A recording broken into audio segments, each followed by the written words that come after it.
Well, with respect, President Aliyev, you are saying that the Armenians will consider to live there as your citizens. You have very recently said, and I'm quoting you here, if they do not leave, we will chase them like dogs.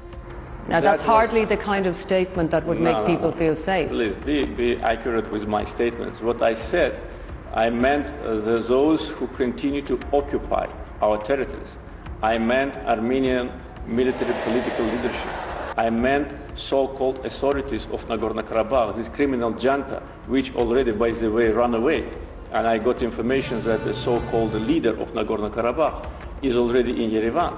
So I meant them. I didn't mean Armenian people. Well, with regard to the Armenians who are living here in Azerbaijan, we have been told that many live in fear, that they change their surnames because they do not want to be identified openly as Armenians.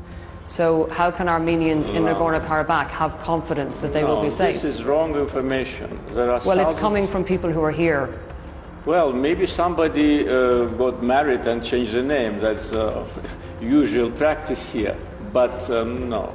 There are many Armenians who live here and we know that they're Armenians. And by the way, I can tell you, not many people know that. The sister of the former Armenian defense minister, Arutyunyan, lives in Azerbaijan. You know, if you would like, we can organize a meeting with her. Therefore, this is not actually fear, this is Armenian propaganda.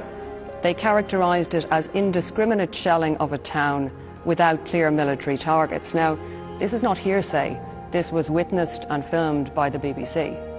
I doubt this witnessing. I doubt it. Because it is well, they were there, President Aliyev. So what they were there? It doesn't mean anything. That can be fake news. We had military... And why would that be fake news? Why would any journalist going there decide to broadcast fake news? Because of the biased approach to the conflict, because of this black propaganda against Azerbaijan in international media. So you cannot be guilty of any wrong. Everything is false news. Absolutely. It is false news, and we closely watch the Western media. And during these 40 days, I had maybe almost 30 interviews, and all of them were very aggressive, and as if it was not an interview, as if it was a kind of accusation. Nothing is happening on Armenian side. Nobody is asking Pashinyan why he hits with ballistic missile Ganja, why he killed 92 people, why they attack funeral in Terter, why they use Smerch with cluster bombs to attack Barda, killing 21 persons and injuring 70. No one asks him. No one asks him where does he get weapons. Only attack on us. Only demonizing Azerbaijan from international media. So that's why what BBC, your colleagues, so-called witness in there, I do not believe that. We have free media. We have free internet. Now, due to the martial law, we have some restrictions. But before, there have been no restrictions. And the number of internet users in Azerbaijan is more than 80%. Can you imagine the restriction of media in a country where internet is free, there is no censorship, and there are 80% of internet users?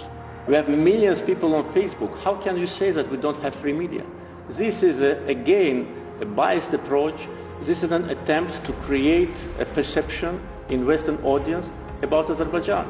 We have opposition, we have NGOs, we have free political activity, we have free media, we have freedom of speech. But if you raise this question, can I ask you also one? How do you assess what happened to Mr. Assange? Is it a reflection of free media in your country? We're not here to discuss no, my let's country. Discuss. No. Let's discuss. No, President In order Aliyev. to accuse me, saying that Armenians will not have free media here, let's talk about Assange. How many years he spent in Ecuadorian embassy, and for what? And where is he now? For journalistic activity. You kept that person hostage, actually killing him morally and physically. You did it, not us, and now he's in prison. So you have no moral right to talk about free media when you do these things. Returning to the conflict, better return to the conflict, because this is not what you like. You like only to accuse, only to attack. But look at the mirror. Look, I tell many times, before coming and lecturing us, and in your question, accusing me, it's not a question, it's accusation. You talk like a prosecutor. Why? If you're so democratic and so objective, why you keep Assange in prison? For what?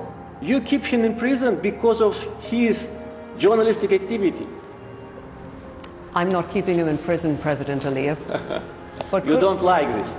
It's not a question of don't like. You are it's not used to this. It's not the because subject you are of our used interview. only to attack.